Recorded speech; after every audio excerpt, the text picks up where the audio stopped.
মানে ভূত্বক যখন আমরা ক্লাস করব তখন দেখব যে ভূত্বকের আমরা জিনিসটা কি প্রথমে আর শ্রেণীবিভাগগুলো কি আছে আর তার সঙ্গে সঙ্গে নিচের যে লেয়ার্সগুলো আছে সেগুলো দেখা উচিত। এই ভূত্বকের দুটো অংশ আছে, একটা হচ্ছে স্যার মহাদেশীয় ভূত্বক আর একটা হচ্ছে মহাসাগরীয় ভূত্বক। আমরা যে এই লেয়ারটাকে ভূত্বক এখানে আছে এটাকে বলা হয় স্যার গুরুমণ্ডল, এইটাকে বলা হয় কেন্দ্রমণ্ডল। এই তিনটেকেই যদি ধরি তাহলে এই তিনটে স্তর ভাগ হয়েছে কিসের কারণে?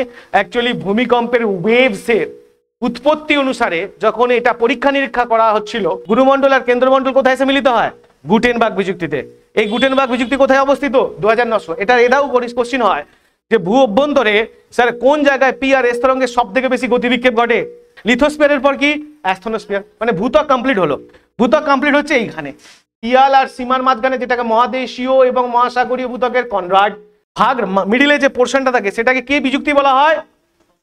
660 বিযুক্তি বা র্যাপিড বিযুক্তি।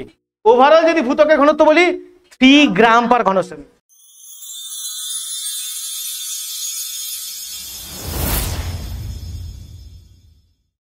চলো খাতায় একটু নোটসও করে নেবে। আমরা আর্থ ক্রাস্ট বলবো আর অ্যান্ড ইটস লেয়ার। তো ভূত্বককে যদি আমরা দেখি তাহলে আমরা পৃথিবীর উপরিমণ্ডলে যেখানে অবস্থান করি, অ্যাকচুয়ালি পৃথিবীর ওপরে যেখানে অবস্থান করি সেটাকে আমরা ভূত্বক বলছি। তাহলে ভূত্বক অ্যাকচুয়ালি কি হয় না, আমরা যে জায়গায় অবস্থান করি, এই যে জায়গায় অবস্থান করি সেটাকে ভূত্বক বলে। এই ভূত্বকের আমরা যদি একটা পিকচার ড্র করি তাহলে এই ভূত্বকের আমরা এই উপরিতলে অবস্থান করি, এটাকে ভূত্বক বলে। আর এই ভূত্বকের একটা লেয়ার আছে যেটাকে আমরা লিথোস্ফিয়ার। অনেক সময় কি হয় ভূত্বকের একটা অংশ সেটাকে কি বলে না লিথোস্ফিয়ার বলে। এই ভূত্বককে সাধারণত দুটো ভাগে ভাগ করা হয়। টোটাল যদি আমরা দেখি স্যার ভূত্বক আর অ্যানিটস লেয়ার, যদি আমরা লেয়ার দেখি তাহলে এই টোটাল অংশ একটা হচ্ছে ভূত্বক আর একটা হচ্ছে গুরুমণ্ডল আর একটা হচ্ছে কেন্দ্রমণ্ডল। কিন্তু এই যে শ্রেণীবিভাগটা হয়েছে এটা কিসের কারণে শ্রেণীবিভাগটা হয়েছে না, এই টোটাল যে শ্রেণীবিভাগটা হয়েছে ভূত্বক তার সঙ্গে সঙ্গে কি হচ্ছে না গুরুমণ্ডল আর কেন্দ্রমণ্ডল। তার মানে এই যে লেয়ার্স গুলো আছে ভূত্বকের সঙ্গে সঙ্গে যে লেয়ার্স গুলো, এই শ্রেণীবিভাগের কারণটা কি? কারণ হচ্ছে স্যার ভূমিকম্পের যে ওয়েভস গুলো আছে সেই ভূমিকম্পের ওয়েভস অনুযায়ী এটা যেখান থেকে উৎপত্তি লাভ করছে সেই অনুযায়ী আমরা অ্যাকচুয়ালি দেখি কি হয় না, ভূত্বক যখন আমরা ক্লাস করব তখন দেখব যে ভূত্বকের আমরা জিনিসটা কি প্রথমে আর শ্রেণীবিভাগগুলো কি আছে আর তার সঙ্গে সঙ্গে নিচের যে লেয়ার্সগুলো আছে সেগুলো দেখা উচিত। তো ভূত্বকের অ্যাকচুয়ালি ব্যাপারটা হচ্ছে এটা দুটি অংশ নিয়ে গঠিত, এটাকে অনেক সময় আমরা লিথোস্ফিয়ার বলি। তাহলে ভূত্বক কটি অংশ নিয়ে গঠিত? দুটি অংশ নিয়ে গঠিত। একটা হচ্ছে কি না মহাসাগরীয় ভূত্বক। আমরা যদি দেখি ভূত্বক, এই ভূত্বকটা হচ্ছে স্যার দুটো অংশ নিয়ে গঠিত, একটা হচ্ছে মহাসাগরীয় বা মহাদেশীয়, একটা হচ্ছে মহাদেশীয় ভূত্বক আর একটা হচ্ছে কি স্যার মহাসাগরীয় ভূত্বক। এই মহাসাগরীয় আর মহাদেশীয় ভূত্বক যেটা আছে এটা অ্যাকচুয়ালি আমরা এটাকে আর একটা নামে ডাকি, সেটা কি না সেটা হচ্ছে পিয়াল আর সীমা। এই মহাসাগরীয় ভূত্বক আর মহাদেশীয় ভূত্বক অ্যাকচুয়ালি কি হয় না, এই ভূত্বক যেটা আছে যেখানে আমরা বসবাস করি এই বসবাসকারী অংশটাকে বলা হয় ভূত্বক। আর ভূত্বককে দুটি ভাগে ভাগ করা হয়, একটা মহাদেশীয় ভূত্বক আর একটা মহাসাগরীয় ভূত্বক। এই মহাদেশীয় ভূত্বককে অ্যাকচুয়ালি এটাকে আর একটা ভাবে আমরা বলি, তার নামটা কি? মহাদেশকে কি বলি? শিয়াল বলি না সীমা বলি? শিয়াল। তো এটা শিয়াল বলা হয় আর এটাকে বলা হয় স্যার সীমা। এই শিয়াল আর সীমার কারণটা কি না, কারণটা হচ্ছে এটা যে এখানে সিলিকন আর এল ফর অ্যালুমিনিয়ামের পরিমাণ বেশি থাকে। তাহলে মহাদেশীয় ভূত্বকে সিলিকন আর অ্যালুমিনিয়ামের পরিমাণ বেশি থাকার জন্য এই মহাদেশীয় ভূত্বককে আমরা স্যার শিয়াল বলি। আর মহাসাগরীয় ভূত্বকে সিলিকন আর ম্যাগনেসিয়ামের পরিমাণ বেশি থাকায় তাকে আমরা সীমা বলি। এবার ব্যাপারটা হচ্ছে এরা তো স্যার ধাতু, এরা হচ্ছে স্যার ধাতু, কিন্তু এই জায়গায় আরেকটু দেখতে হবে স্যার এখানে কি শিলা নিয়ে গঠিত। তাহলে মহাদেশ যে শিলা দ্বারা গঠিত তার নাম কি স্যার গ্রানাইট। মহাদেশ হচ্ছে গ্রানাইট শিলা দ্বারা গঠিত। তাহলে শিলা যদি বলি মহাদেশীয় ভূত্বক গ্রানাইট শিলা দ্বারা গঠিত আর স্যার মহাসাগরীয় ভূত্বক ব্যাসল্ট শিলা দ্বারা গঠিত। ব্যাসাল্ট শিলা, এই ব্যাসাল্ট আর গ্রানাইট সম্বন্ধে আমরা কিছুক্ষণ পরেই যখন শিলার চ্যাপ্টার করব তখন আমরা বুঝে নেব। তো ব্যাপারটা এটাই যে এই ভূত্বকের যেটা আমরা দেখি যে যেখানে আমরা অবস্থান করি, এক তো একে আমরা এই জন্য লিথোস্ফিয়ারও বলা হয়। এই ভূত্বকের দুটো অংশ আছে, একটা হচ্ছে স্যার মহাদেশীয় ভূত্বক আর একটা হচ্ছে মহাসাগরীয় ভূত্বক। মহাদেশীয় ভূত্বককে আমরা সিয়াল বলেও পরিচিত, কারণ এখানে সিলিকন আর অ্যালুমিনিয়ামের পরিমাণ বেশি থাকে। আর মহাসাগরীয় ভূত্বকে হচ্ছে তোমার সীমা বলে পরিচিত, এটা সিলিকন আর ম্যাগনেসিয়াম থাকে। এবার ব্যাপারটা হচ্ছে এই মহাসাগরীয় ভূত্বকটা হচ্ছে একটা শিলা দ্বারা গঠিত, এটা তো ধাতু স্যার, শিলা হচ্ছে ব্যাসাল্ট আর এর শিলা হচ্ছে গ্রানাইট। মহাদেশীয় ভূত্বক আর মহাদেশীয় ভূত্বককে আমরা যদি আরেকটু ভালো করে দেখি তাহলে এখানে একটা পিকচার নিয়ে আসি। পিকচারটা দেখো, এই যে অঞ্চলটা আছে এই অঞ্চলটাকে বলা হয় ক্রাস্ট অঞ্চল। এই ক্রাস্টকে বলা হয় স্যার ভূত্বক। ক্রাস্ট অঞ্চলটা কি না, এটাকেই বাংলায় বলা হয় ভূত্বক, ক্রাস্ট। এই ক্রাস্টকে দুটো পার্টে পার্ট করা হয়, একটা হচ্ছে স্যার আপার কাস্ট আর একটা হচ্ছে লোয়ার কাস্ট। মানে এই যে ভূত্বক আছে এই ওপরে এটাকেই আমরা লিথোস্ফিয়ার বলি, এটাকেই আমরা লিথোস্ফিয়ার বলি। তাহলে মানে ভূত্বকের একটা অংশ, এই অংশটাকে যেটাই আমরা ভূত্বক অবস্থান করে সেটাকে আমরা কি বলি স্যার লিথোস্ফিয়ার। কাস্ট এবং আপার মোস্ট সলিড মেন্টাল, আমরা মেন্টালি এখনো যাচ্ছি না। তো এই যে অংশটা এই ক্রাস্ট, এটা অ্যাকচুয়ালি স্যার 0 থেকে 30 থেকে 60 কিলোমিটার পর্যন্ত অবস্থান করে। ক্রাস্ট অঞ্চল 0 থেকে 60 কিমি পর্যন্ত অবস্থান করে, যেটাকে ভূত্বক 0 থেকে 60। মহাদেশের কাছে, মহাদেশেতে এটা কত থেকে কত পর্যন্ত থাকবে, মহাদেশে স্যার 30 থেকে 60 কিলোমিটার পর্যন্ত অবস্থান করে। মহাদেশে 30 থেকে 60 কিলোমিটার পর্যন্ত ভূত্বক অবস্থান করে। মহাদেশের নিচে 30 থেকে 60 কিলোমিটার পর্যন্ত এটা অবস্থান করে। আর মহাসাগরের নিচে এটা স্যার 10 থেকে 20 কিলোমিটার পর্যন্ত অবস্থান করে। তাহলে মহাসাগরের নিচে 30 থেকে 60 কিলোমিটারের মধ্যে স্যার ভূত্বক অবস্থান করে। আর মহাসাগরের নিচে, এটা মহাদেশের নিচে আর এটা মহাসাগরের নিচে স্যার 10 থেকে 20 কিলোমিটার পর্যন্ত নিচে অবস্থান করে। ঠিক আছে স্যার, এই ভূত্বক দুটি অংশ নিয়ে গঠিত, একটা হচ্ছে ওপরের মহাদেশীয় আর মহাসাগরীয়। কিন্তু এই ভূত্বকের একটা স্যার ঘনত্ব থাকে, এই ঘনত্বটা পরীক্ষায় আসে। ভূত্বকের এই অঞ্চলের ঘনত্ব যদি আমরা আপার কাস্ট দেখি, ওপরের এই টোটাল যদি আমরা দেখি প্রায়, তাহলে এটা কত থাকবে, এটা 2.7, অনেক সময় 2.8ও থাকে, 2.8 গ্রাম পার ঘনসেমি, ঠিক আছে। আর এটা ওপরের, মানে এটাকে আমরা কি বলবো মহাসাগর বা যেটাকে আমরা মহাদেশকে আমরা কি বলি শিয়াল। এই শিয়ালের ঘনত্ব, এটা শিয়ালের ঘনত্ব হচ্ছে 2.7, কখনো 2.8 গ্রাম পার ঘনসেমি। আর একটা হচ্ছে আমরা শিবা, যেটা মহাসাগর অবস্থান করে, তার ঘনত্ব থাকে স্যার 2.9 থেকে স্যার 3 গ্রাম পার ঘনসেমি। এর ঘনত্ব হচ্ছে এই দুটো স্তরের ঘনত্ব। এটা অ্যাকচুয়ালি যদি এবার তোমাকে ভূত্বকের ঘনত্ব বলা হয় তাহলে ভূত্বকের ঘনত্বটাই খুব ইম্পর্টেন্ট। ভূত্বকের ঘনত্ব তোমাকে যদি বলে সেটা হচ্ছে স্যার যেটা দেখবে শুধু 3 গ্রাম পার ঘনসেমি করে দেবে, 3 গ্রাম পার, শুধু যদি ভূত্বক বলে। তাহলে এই ভূত্বকের মধ্যে দুটো অংশ, একটা হচ্ছে শিয়াল যেটা মহাদেশ নিয়ে গঠিত, সেই মহাদেশের ঘনত্ব হচ্ছে 2.7 বা 2.8 গ্রাম পার ঘনসেমি, আর সীমা হচ্ছে 2.9 বা 3 গ্রাম পার ঘনসেমি। ক্লিয়ার? যদি টোটাল ভূত্বক বলে তাহলে 3 গ্রাম পার ঘনসেমি। এই টোটাল পৃথিবীর যে ঘনত্ব আছে এটা পরীক্ষায় আসে স্যার, এই পৃথিবীর ঘনত্ব টোটাল, আমরা শুধু ভূত্বকে না, এটা পরীক্ষায় আসে। পৃথিবীর ঘনত্ব কত না 5.5 গ্রাম পার ঘনসেমি, 5.5 গ্রাম পার ঘনসেমি। Clear sir? 5.5 গ্রাম পার ঘনসেমি, এটা পৃথিবীর ঘনত্ব পরীক্ষায় আসে, এটা 5.5 গ্রাম পার ঘনসেমি। তাহলে এটাকে বলা হয় স্যার ভূত্বক। তাহলে এখন দেখলাম ভূত্বকের অংশ বিশেষ 0 থেকে 30 থেকে 60 কিলোমিটার মধ্যে অবস্থান করে। মহাসাগরের নিচে এবং মহাদেশের নিচে হচ্ছে তোমার অবস্থান করে কত 10 থেকে 20 কিলোমিটারের মধ্যে। এই ভূত্বক স্যার দুটো অংশ নিয়ে গঠিত, একটা হচ্ছে মহাসাগরীয় ভূত্বক, মহাসাগরের যে ভূত্বক আছে সেটা আমরা সীমা বলবো, যাকে সীমা বলবো, মহাসাগর সীমা বলবো। এই সীমায় যে এটা তো হচ্ছে স্যার এখানে যেটা থাকে ধাতু, কিন্তু এখানে শিলা কি থাকে, শিলা যদি বলে তাহলে ব্যাসল্ট শিলা দ্বারা গঠিত, মহাসাগরীয় ব্যাসল্ট শিলা দ্বারা গঠিত। ব্যাসল্ট শিলা দেখতে কি রকম হয় স্যার? না, ব্যাসল্ট শিলা দেখতে ষড়ভুজাকার হয়, এটা হচ্ছে কোড। ব্যাসল্ট শিলা দেখতে কি ষড়ভুজাকার হয়। আর ব্যাসল্ট শিলা দ্বারা গঠিত ভূমিরূপ স্যার সবসময় কি হয়? চ্যাপ্টা। ব্যাসল্ট শিলা দ্বারা গঠিত ভূমিরূপ চ্যাপ্টা হয়। আর গ্রানাইট শিলা দ্বারা গঠিত ভূমিরূপ গোলাকার হয়। গ্রানাইট শিলা দ্বারা গঠিত ভূমিরূপ গোলাকার, তার মানে গ ফর গ্রানাইট, গ ফর গোল, গোলাকার, মনে রাখবে। এবার ব্যাপারটা হচ্ছে এখানে এই জায়গা থেকে যদি আমরা আসি তাহলে এইখানে ভূত্বক কমপ্লিট। এই ভূত্বক, এই ম্যান্টেল, তার মানে এখানে ভূত্বক, এটা অ্যাস্থনোস্ফিয়ার, এটাকে ম্যান্টেল বা গুরুমণ্ডল বলে, আর এইটাকে বলা হয় স্যার কেন্দ্রমণ্ডল। তাহলে আমরা অ্যাকচুয়ালি এটাকে তিনটে ভাগে ভাগ করি। Asthenosphere is a part of mantle বা গুরুমণ্ডল। অ্যাস্থনোস্ফিয়ারকে অ্যাকচুয়ালি গুরুমণ্ডলেরই একটা অংশ ধরা হয়।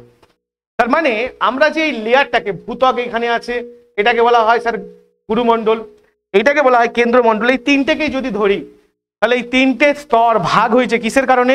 অ্যাকচুয়ালি ভূমিকম্পের ওয়েভসের উৎপত্তি অনুসারে যখন এটা পরীক্ষা নিরীক্ষা করা হচ্ছিল তখন ভূবিজ্ঞানী যারা ভূমিকম্প মানে নিয়ে রিসার্চ করে, এই বিজ্ঞানীগুলো স্যার এই স্তরগুলোকে আলাদা আলাদা করে ভাগ করেছে।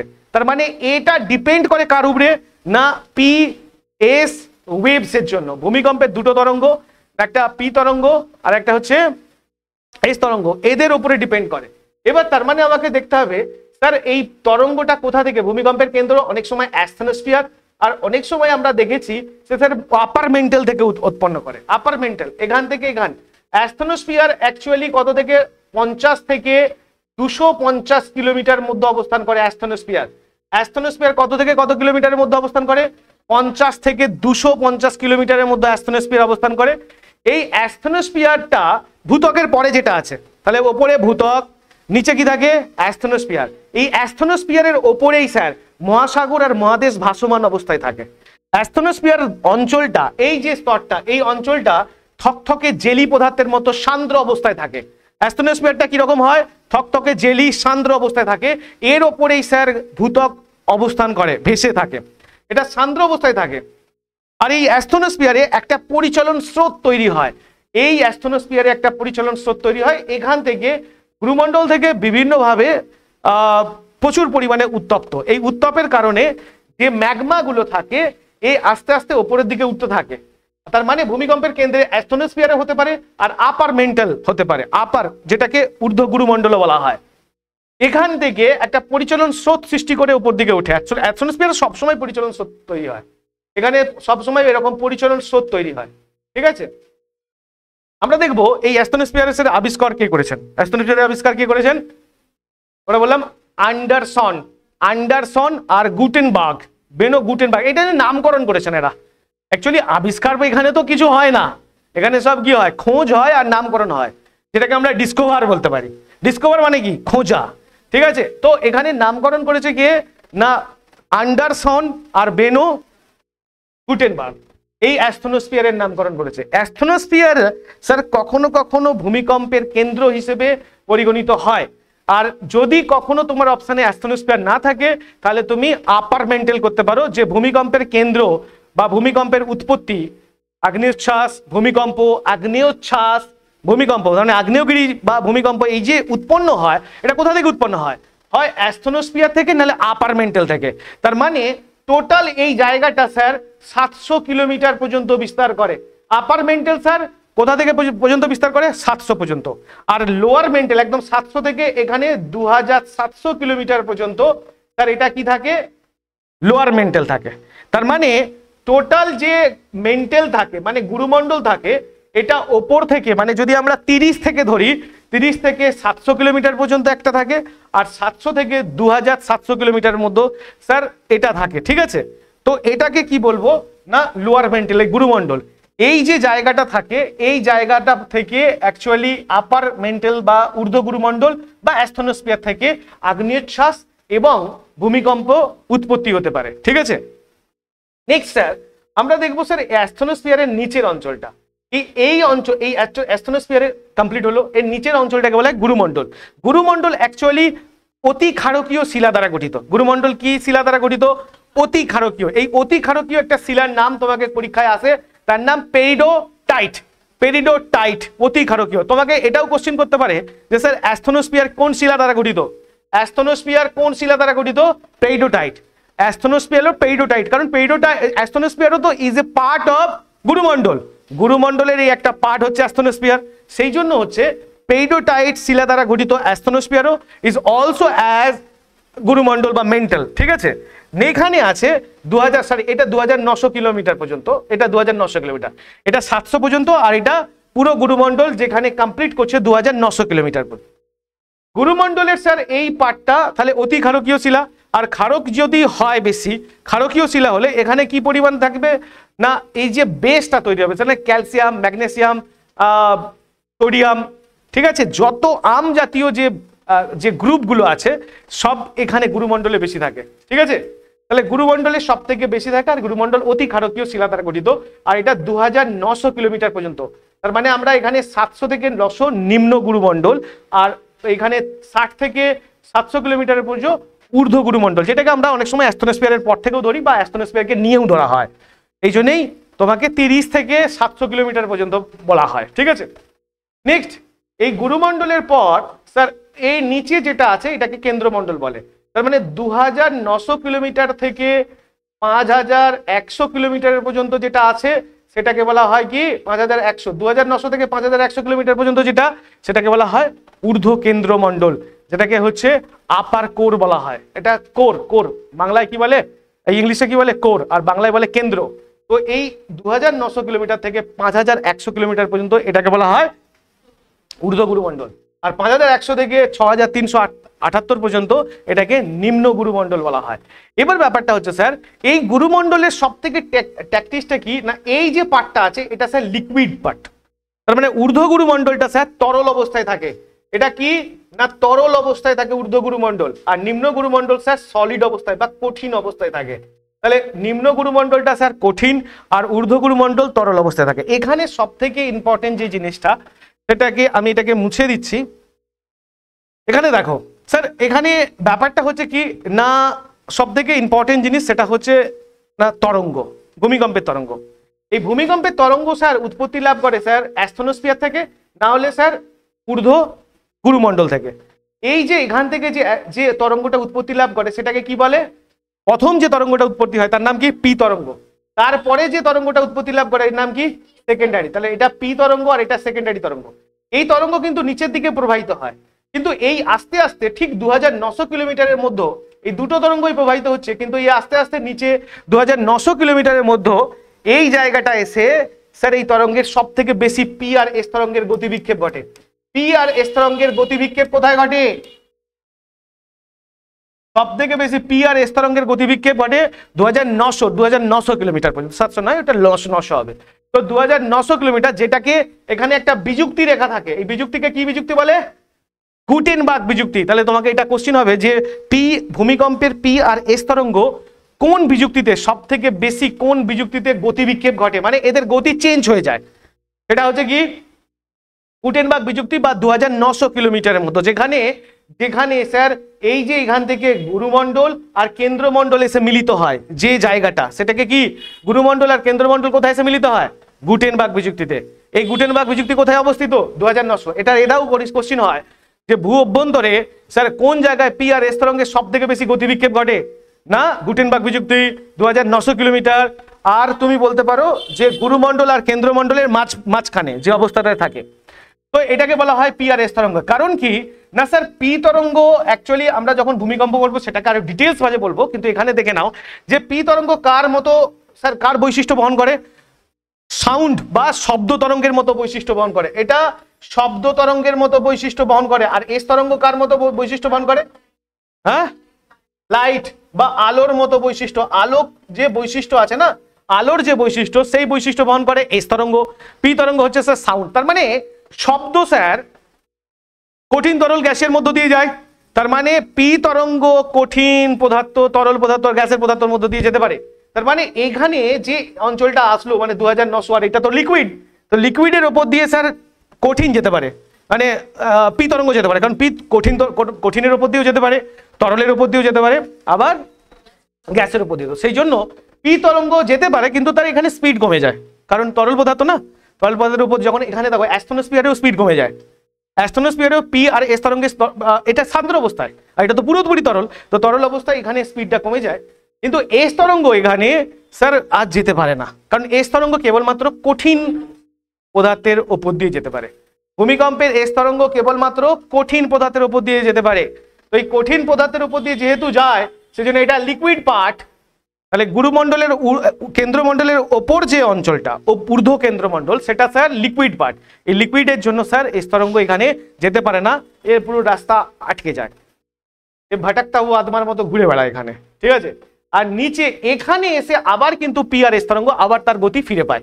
তার মানে এই পুরো পি আর এস তরঙ্গের যে বৈশিষ্ট্য বা যেটার প্রসার, তার উপরে ডিপেন্ড করে আমরা গুরুমণ্ডল, কেন্দ্রমণ্ডল আর তোমার ভূত্বক কমপ্লিট করলো। তাহলে ভূত্বকের অংশটা দেখেছি। নেক্সট আমরা এগুলো আবার একবার দেখব যে ভূত্বকের যে অংশটা নিয়ে তৈরি, মানে ভূত্বক যে অংশটা নিয়ে তৈরি, তার মানে কি ভূত্বকের উপাদান, এটা নিয়ে কোশ্চিন আসে। ভূত্বকের উপাদানকে কি, উপাদান হচ্ছে সব থেকে বেশি যে উপাদানটা থাকে ভূত্বকের, সেটা কি থাকে, এটা পরীক্ষায় আসে স্যার, অক্সিজেন। ভূত্বকের সব থেকে বেশি পরিমাণ যেটা থাকে তার নাম অক্সিজেন। যদি স্যার তোমাকে মৌল বলে যে ভূত্বকের কোন মৌলের পরিমাণ সব থেকে বেশি থাকে উপাদানে, তার মানে তুমি অক্সিজেন ধরবে, এটার পরিমাণ থাকে 46%, অক্সিজেনের পরিমাণ 46%। এরপরে থাকে স্যার সিলিকন, এরপরে থাকে সিলিকন, সিলিকনের পরিমাণ কত থাকে স্যার 28%, 28 পয়েন্ট সামথিং, আমরা অ্যাপ্রক্স 28% নেব। অ্যান্ড দেন অ্যালুমিনিয়ামের পরিমাণ তার কত থাকে, অ্যালুমিনিয়ামের পরিমাণ না 8%, আর এফি লোহার পরিমাণ থাকে স্যার 6%। এই পুরো জায়গাটা এই উপাদান মানে মৌল হিসেবে স্যার অক্সিজেন সব থেকে বেশি থাকে, এটা পরীক্ষায় আসে, সব থেকে বেশি থাকে অক্সিজেন, এটা পরীক্ষায় আসে। ধাতু যদি বলে, যদি ধাতু বলে তাহলে কি লিখবে স্যার, সিলিকন, সিলিকনের পরিমাণ সব থেকে বেশি ভূত্বকে।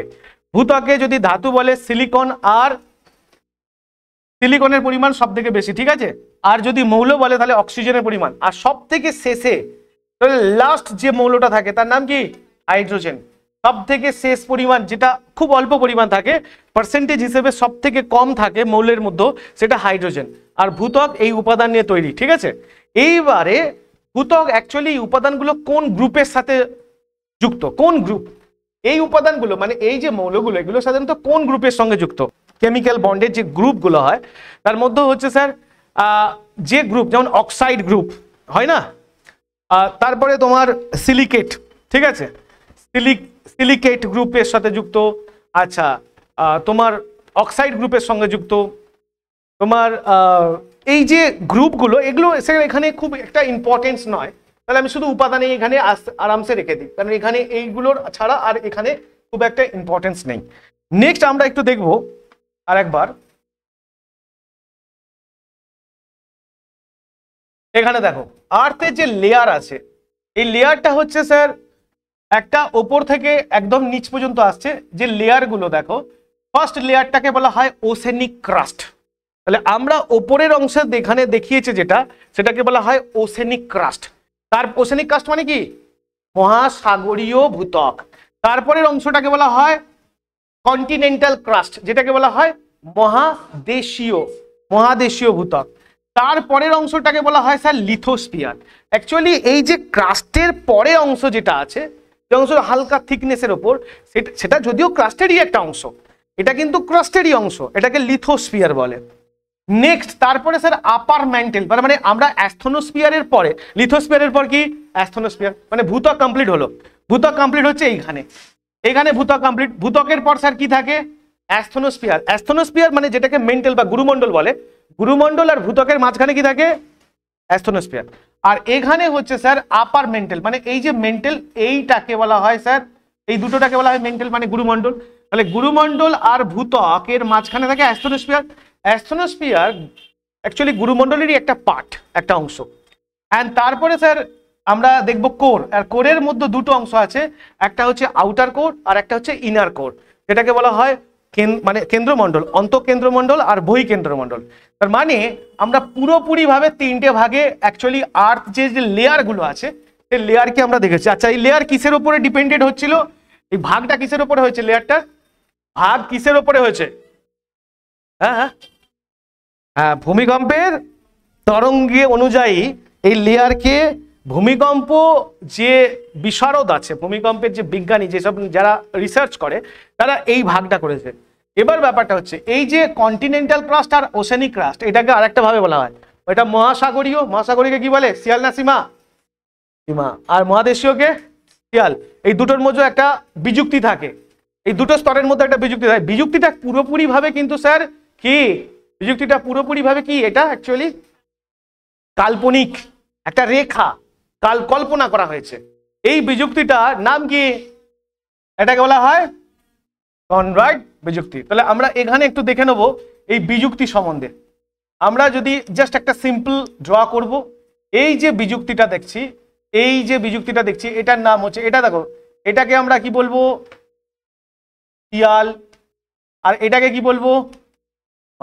এই শিয়াল আর সীমার মাঝখানে যে বিযুক্তি, তার নাম কনরাড বিযুক্তি। কনরাড বিযুক্তি বা ডিসকন্টিনিউটি। আচ্ছা, নেক্সট হচ্ছে এই, আবার এই যে পুরো আসছে, এটাকে বলা হয় কি? এটা তো ভূত্বক, এটাকে বলা হয় ভূত্বক। আর এটাকে বলা হয় স্যার গুরুমণ্ডল। এই গুরুমণ্ডলের কেউ দুটো ভাগ, একটা ঊর্ধ্ব গুরুমণ্ডল, একটা নিম্ন গুরুমণ্ডল। এই গুরুমণ্ডলে ঊর্ধ্ব আর নিম্নের মাঝখানে একটা বিযুক্তি রেখা থাকে, তার নাম কি? হ্যাঁ, 660 বিযুক্তি, বা আর একটা কি বলে? হ্যাঁ, র্যাপিড বিযুক্তি। র্যাপিড বিযুক্তি, র্যাপিড বিযুক্তি বা 660 বিযুক্তি। আবার এই যে কেন্দ্রমণ্ডল আছে এখানে, এই কেন্দ্রমণ্ডলের মাঝখানে একটা ঊর্ধ্ব, যেটাকে ইনার আর আউটার বলা হয়, একটা বহিঃকেন্দ্রমণ্ডল আর একটা অন্তঃকেন্দ্রমণ্ডল। এই বহি আর অন্তঃকেন্দ্রের মণ্ডলের মাঝখানে একটা বিযুক্তি থাকে, তাকে মনে হয় লেমন, লেমন বিযুক্তি বলা হয়। লেমন বিযুক্তি, লেমন বিযুক্তি। তাহলে এখানে ব্যাপারটা হচ্ছে কনরাড বিযুক্তি কার কার মধ্যে আছে? শিয়াল আর সীমা, মানে মহাদেশীয় এবং মহাসাগরীয় ভূত্বকের মাঝখানে যেটা আছে সেটাকে বলা হয় শিয়াল আর সীমা। এই দুটোর মাঝখানে যেটাকে কনরাড বিযুক্তি বলে। গুরুমণ্ডল, বহিগুরুমণ্ডল আর অন্তঃগুরুমণ্ডলের মাধ্যমে বলা হয় 660 বিযুক্তি বা র্যাপিড বিযুক্তি বলা হয়। আর বহিকেন্দ্রমণ্ডল আর অন্তঃকেন্দ্রমণ্ডলের মধ্যে যে বিযুক্তিটা আছে তাকে লেমন বিযুক্তি বলা হয়, তাকে লেমন বিযুক্তি বলা হয়। এবার ব্যাপারটা আরো দুটো বিযুক্তি আছে, এটা হচ্ছে কি না, ভূত্বক আর গুরুমণ্ডলের মাঝখানে একটা বিযুক্তি আছে, তার নাম কি? ভূত্বক আর গুরুমণ্ডলের মাঝখানে একটা বিযুক্তি থাকে, তাকে বলা হয়, বলো, মোহ বিযুক্তি। এই ভূত্বক আর গুরুমণ্ডলের মাঝখানে একটা বিযুক্তি থাকে, তাকে মোহ বিযুক্তি বলে। আর এই যে তোমার গুরুমণ্ডল আর কেন্দ্রমণ্ডলের মাঝখানে যে বিযুক্তি থাকে তাকে কি বলে? গুটেনবার্গ বিযুক্তি। এই দুটো বিযুক্তি স্যার খুব ইম্পর্টেন্ট, এটাকে বলা হয় গুটেনবার্গ বিযুক্তি, গুটেনবার্গ বিযুক্তি। আর এটাকে বলা হয় মোহ বিযুক্তি, মোহ বিযুক্তি। ঠিক আছে, তাহলে এখানে কটা বিযুক্তি পেলাম স্যার? কটা বিযুক্তি পেলাম?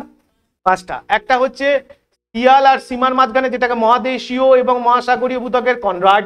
তারপরে আছে স্যার গুরুমণ্ডল, বহিগুরুমণ্ডল আর গুরুমণ্ডলের মাঝখানে 660 বা র্যাপিড বিযুক্তি বলা হয়। আর এইদিকে হচ্ছে স্যার কেন্দ্রমণ্ডল, বহিকেন্দ্রমণ্ডল, অন্তঃকেন্দ্রমণ্ডল, লেমন বিযুক্তি। এবার স্যার ভূত্বক আর গুরুমণ্ডলের মাঝখানে যেটাকে বলা হয় মোহ বিযুক্তি। আর এই কেন্দ্রমণ্ডল আর গুরুমণ্ডল আর কেন্দ্রমণ্ডলের মাঝখানে যেটাকে গুটেনবার্গ বিযুক্তি। এই গুটেনবার্গ বিযুক্তির অবস্থানটা পরীক্ষায় আসে, কত কিলোমিটারে এটা অবস্থান করে? 2900 কিলোমিটারে এটা অবস্থান করে। এটা অবস্থান করে কত? 2900 কিলোমিটারে এটা অবস্থান করে গুটেনবার্গ বিযুক্তি। এই বিযুক্তি রেখাতে স্যার পি আর এস তরঙ্গ সব থেকে বেশি গতিবিক্ষেপ ঘটে। তোমাকে কোশ্চিন করবে ভূমিকম্পের তরঙ্গ সব থেকে বেশি ভূ অভ্যন্তরে গিয়ে কোথায় গতিবিক্ষেপ ঘটে? সেটা হচ্ছে গুটেনবার্গ বিযুক্তি বা ওল্ডহাম। এই গুটেনবার্গ বিযুক্তিকে আরেকটা নাম দেওয়া হয়, তার নাম কি? ওল্ডহাম। ওল্ডহাম বিযুক্তিও বলা হয় এটাকে। তো গুটেনবার্গ ওল্ড, সেই জন্য মনে রাখবে যে ওল্ডহাম বিযুক্তি। তো এই ওল্ডহাম বিযুক্তিকে বলা হয় গুটেনবার্গ বিযুক্তি। এখানে স্যার পি আর এস তরঙ্গের সব থেকে বেশি গতি বিক্ষেপ ঘটে। ঠিক আছে স্যার, নেক্সট আমরা আসবো। তাহলে আমরা বিযুক্তি কমপ্লিট করলাম। এখানে দেখেছি একটা জায়গায়, সেটা আর একটু দেখে নিই। এখানে এই যে ভূত্বক আছে, এই ভূত্বকের একটা অংশ আছে, এখানে আমরা দেখব যে আমরা শিলা অঞ্চল।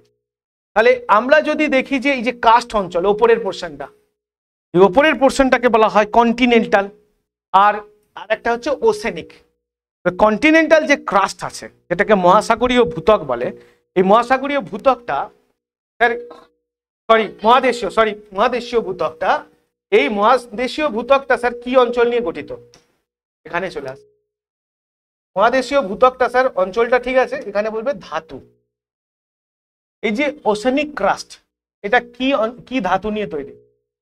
তোমাকে যদি বলে স্যার ধাতু, তাহলে তুমি কি বলবে? ওসেনিক যদি বলে শিলা। কিন্তু যদি স্যার শিলা বলে, এটা কোন শিলা দ্বারা গঠিত? ব্যাসল্ট শিলা দ্বারা গঠিত। এটা ব্যাসল্ট শিলা দ্বারা গঠিত। আর ব্যাসল্ট শিলার ভূমিরূপ কি হয়? চ্যাপ্টা। ব্যাসল্ট শিলার স্যার উপাদান জানো? পাইরক্সিন, পিরিডিন। ঠিক আছে, এরা হচ্ছে ব্যাসল্ট শিলা তৈরি করতে সহায়তা করে। আর ব্যাসল্ট শিলা কিরকম হয়? ভূমিরূপ হয় চ্যাপ্টা প্রকৃতির। তো দাক্ষিণাত্যের মালভূমি অঞ্চল দেখলে ব্যাসল্ট শিলা দেখতে পাবো। আর ওসেন যেটা কন্টিনেন্টাল ক্রাস্ট, যেটাকে মহাদেশীয় বলা হয়, এটা স্যার কি নিয়ে গঠিত? কি শিলা না? গ্রানাইট শিলা দ্বারা গঠিত। আর গ্রানাইট শিলা দেখতে কেমন হয়? ব্যাসল্ট শিলা দেখতে কিরকম হয়? ষড়ভুজের মতো।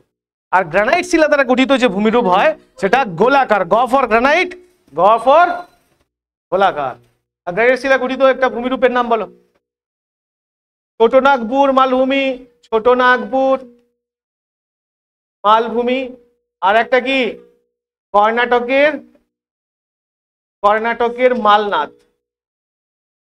কর্ণাটকের মালনাদ আর ছোটনাগপুর মালভূমি স্যার নিয়ে গঠিত। আচ্ছা, তাহলে এটাকে বলছে স্যার ইনার কোর, এটাকে কেন্দ্রমণ্ডল বলে। এই কেন্দ্রমণ্ডলে স্যার প্রচুর পরিমাণে যে ধাতু পাওয়া যায় তাকে কি বলে? কি ধাতু? এই কেন্দ্রমণ্ডলে একটা ধাতু পাওয়া যায়, এই ধাতুটার নাম কি? এই কেন্দ্রমণ্ডলে একটা ধাতু পাওয়া যায়, এই ধাতুটার নাম কি স্যার? লোহার। এটাকে নিফে বলে, নিফে। তাহলে লোহার কি? নিকেল। তাহলে লোহার নিকেল এখানে প্রচুর পরিমাণে থাকে। এই কেন্দ্রমণ্ডলকে আমরা একটা ভাষায় বলি নিফে। ঠিক আছে, আচ্ছা, এরপরে একদম চলে আসব আমরা আর একটা গুরুমণ্ডল নিয়ে একটু বিস্তারিত আলোচনা করব। তাহলে এটাকে নিফে বলে।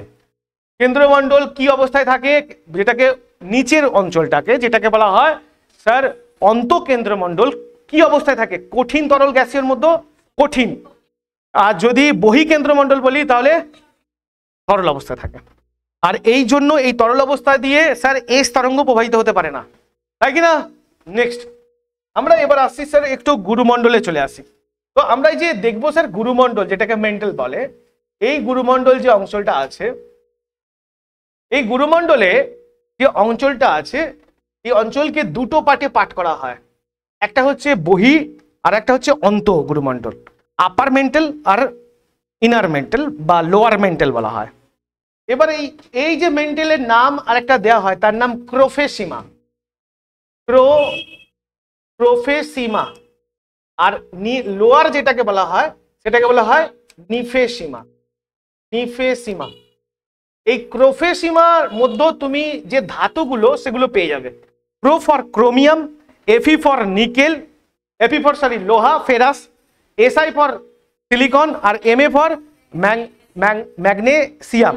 তো এই ক্রোফেসিমার মধ্যে এই ধাতুগুলো থাকে। তার মানে তোমাকে কোশ্চেন্স করতে পারে যে স্যার ম্যান্টেলের মধ্যে, যেটাকে ঊর্ধ্বগুরুমণ্ডল, কোন কোন ধাতু পাওয়া যায়? তুমি বলবে ক্রোফেসিমা, ক্রোমিয়াম, ফেরাস যেটাকে লোহা বলে, সিলিকন আর ম্যাগনেসিয়াম। ঠিক আছে, চারটে। আর নিফেসিমার মধ্যে থাকে নিকেল, ফেরাস যেটাকে লোহা বলে, সিলিকন আর ম্যাগনেসিয়াম। Clear sir? ক্রোফেসিমা আর নিফেসিমার মধ্যে তার ভাগ মিডিলে যে পোর্শনটা থাকে সেটাকে কি বিযুক্তি বলা হয়? 660 বিযুক্তি বা র্যাপিড বিযুক্তি।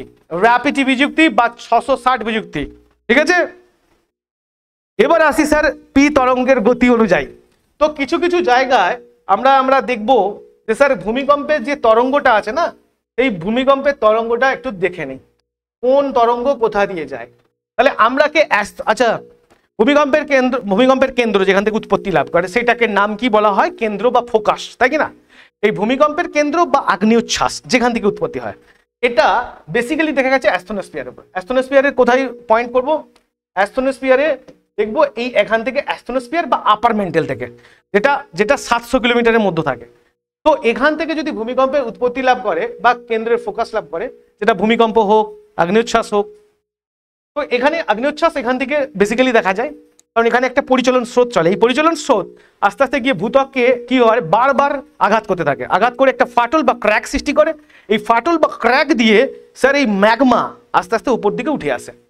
যখন ভেতরে থাকে তাকে ম্যাগমা বলে, আর ম্যাগমা যখন বাইরে বেরিয়ে এসে ঠান্ডা হয়ে জমাট বেঁধে যে অংশটা তৈরি হয় তাকে লাভা বলে। তো এই যে অ্যাস্ট্রোনস্ফিয়ারে একটা পরিচলন স্রোত তৈরি হয়, এই স্রোতটা আস্তে আস্তে যখন ঘুরতে ঘুরতে এখানে এসে বারবার আঘাত করবে, আর ভূত্বকে বারবার আঘাত করলে এখানে ফাটল বা ক্র্যাক সৃষ্টি হয়। ক্র্যাক বা ফাটল দিয়েই ম্যাগমা আস্তে আস্তে উপর দিকে উঠে আসে। তার মানে এখান থেকে স্যার আগ্নেয়গিরির উৎপত্তি হয়। আর ভূমিকম্প কখনো কখনো অ্যাস্ট্রোনস্ফিয়ার থেকে উৎপত্তি হয়, আবার আপার মেন্টেল থেকে উৎপত্তি লাভ করে। এই যে ভূমিকম্পে আমরা দেখবো অ্যাকচুয়ালি ভূমিকম্পের তরঙ্গের অনুযায়ী স্যার এর স্পিডটা এখানে কেমন। যদি আমরা শুধু কেবলমাত্র পি তরঙ্গ নিয়ে কথা বলবো, কারণ এটা বেসিক্যালি পরীক্ষায় আসে। এখানে তুমি দেখবে স্যার পি তরঙ্গ যদি এই এখানে উৎপত্তি লাভ করে আর নিচ দিয়েও যায়, নিচ দিয়েও প্রবাহিত হয়, তাহলে ওপরে যদি পি তরঙ্গ, যেটাকে ভূত্বক বলে, এই ভূত্বকে স্যার পি তরঙ্গের যে স্পিডটা থাকে সেটা কত পরীক্ষায় আসে। এই পি তরঙ্গের স্পিড ধ্যার যদি আমরা ভূত্বককে দুটো ভাগে ভাগ করি, একটা হচ্ছে মহাদেশীয় ভূত্বক, মহাসাগরীয়। মহাসাগরীয় ভূত্বকের মহাদেশীয় ভূত্বকের স্পিড হচ্ছে 6.2 কিমি পার সেকেন্ড। 6.2 কিমি পার সেকেন্ড। পি তরঙ্গ মহাদেশীয় ভূত্বকে পি তরঙ্গের গতি কত? মহাদেশীয় ভূত্বকে পি তরঙ্গের গতি হচ্ছে 6.2 কিমি পার সেকেন্ড। আর স্যার মহাসাগরীয় ভূত্বকে পি তরঙ্গের গতি হচ্ছে 6.9, বা এটা কখনো কখনো স্যার 8 পর্যন্ত আছে কিমি পার সেকেন্ড। কিছু কিছু বইয়ে দেখবে 6.9, কখনো 7, কখনো 8। তুমি মনে রাখবে 6.9 থেকে 8 কিলোমিটার পার সেকেন্ড যা আসবে অপশানে তাকেই ঝেড়ে দেবে, ঠিক আছে? তো ব্যাপারটা হচ্ছে মনে রাখবে। এবার স্যার মনে রাখার স্টাইল দেখো, মনে রাখার স্টাইল একটা জেনে দাও। স্যার পি কে আমরা কিরকম করে লিখি? এইভাবে। তো এটাকে উল্টে দাও স্যার, উল্টে দিলে কি হয়? 6। তো মনে রাখবে, আর কখনো ভুলবে না যে 6 এর ঘরেই আছে, মানে 6.1, 6.2 অপশনে থাকবে। তো পি তরঙ্গ স্যার 6। আচ্ছা, পি কে আমরা এইভাবে লিখি, আর এইভাবে আর একটা দাগ করে দাও, এটা কি হয়ে যায়? 8। তাহলে তুমি মনে রাখবে যে নিম্ন ভূত্বকে কত থাকবে? 8 কিমি পার সেকেন্ড। যে গতিটা, পি তরঙ্গের গতি নিম্নে 8 কিমি পার সেকেন্ড, মানে 6.9 বা 7 থেকে 8 কিমি পার সেকেন্ড থাকে। কখনো কখনো তোমার অপশানে যেটা থাকবে, বিভিন্ন বইয়ে বিভিন্ন রকম লেখা থাকে, তুমি করবে 6.9 থেকে 8 পর্যন্ত যার অপশানে আসবে, তো 8 পর্যন্ত থাকে, ঠিক আছে, পি তরঙ্গের গতি। তাহলে পি তরঙ্গ ভূত্বকের উপরে দিয়ে যখন যায়, প্রবাহিত হয়, তখন মহাসাগরীয় ভূত্বকে একটা স্পিড থাকে, আর মহাদেশীয় ভূত্বকে, মহাসাগরীয় ভূত্বকের স্যার স্পিড হচ্ছে 8 কিমি পার সেকেন্ড, যেটাকে 6.9 থেকে 8 কিমি পার সেকেন্ড, আর মহাদেশীয় ভূত্বকে স্যার 6.2 কিমি per second. Clear sir? Next, এবার এই পি তরঙ্গ যখন আসবে মেন্টালে স্যার এর স্পিড আবার বেড়ে যাবে, ইনক্রিজ করবে। মেন্টালে এর স্পিড ইনক্রিজ করে, কিন্তু ঘটনা হচ্ছে এই মেন্টালে একটা হচ্ছে ঘনত্ব থাকে, এটা আমার স্যার বলা হয়নি, ছেড়ে গেছি। 6.4 গ্রাম পার ঘনসেমি, মেন্টালের স্যার, মেন্টালের এই গুরুমণ্ডলের ঘনত্ব আগে লিখে নাও, 6.4 গ্রাম পার ঘনসেমি। 6.4 গ্রাম পার ঘনসেমি গুরুমণ্ডলের ঘনত্ব। আর এই গুরুমণ্ডল জলের থেকে 5 থেকে 6 গুণ ভারী হয়, গুরুমণ্ডল জলের থেকে 5 থেকে 6 গুণ ভারী হয়, ঠিক আছে? এবার পি তরঙ্গ এখানে একটু স্পিড বেড়ে যায়, স্পিড বেড়ে গিয়ে আর একদম এইখানে এসে 2900 কিলোমিটার এসে এই পি আর এস তরঙ্গ এখানে চেঞ্জ হয়ে যায়, মানে এস তরঙ্গ এখান দিয়ে আর যেতে পারে না, টোটালি বসে যায়। আর পি তরঙ্গ এটা দিয়ে গেলেও আরামসে যায়, দেন আবার এটা এখানে আসে। তো এইখানে যদি আমরা দেখি তাহলে পি তরঙ্গের গতি এই জায়গায় এসে একটু বেড়ে যায়। এটা নিয়ে কোশ্চেন স্যার হয় না, তোমাকে ভূত্বকের এই যে পি আর এস পি তরঙ্গের গতিটা খুব ইম্পর্টেন্ট, এটা পরীক্ষায় আসে। ঠিক আছে, আমরা অন্য কিছুতে যাব না। আচ্ছা, এরপরে আসি স্যার ইনার কোর বা আউটার কোর, যেটাকে আমরা কি বলি, কেন্দ্রমণ্ডল। এই কেন্দ্রমণ্ডলে একটা ঘনত্ব থাকে, তার না কত 9.11 থেকে 13.1 পর্যন্ত, 9.1 থেকে 13.1 পর্যন্ত ঘনত্ব থাকে, গ্রাম পার ঘনসেমি, গ্রাম পার ঘনসেমি। তাহলে এটা ভালো করে বুঝে নাও স্যার। প্রথম তো হচ্ছে কি, ভূত্বকের ঘনত্ব কত? ভূত্বকের ঘনত্ব একটায় দুটো, একটা মহাসাগরীয় ভূত্বকের ঘনত্ব কত? মহাসাগরীয় ভূত্বকের ঘনত্ব 3 কিমি গ্রাম পার ঘনসেমি, ঘনত্ব গ্রাম পার ঘনসেমিতে আসে। আর মহাদেশের ভূত্বকের ঘনত্ব 2.7 বাই মানে 2.7 বা 2.8 বলতে পারো গ্রাম পার ঘনসেমি।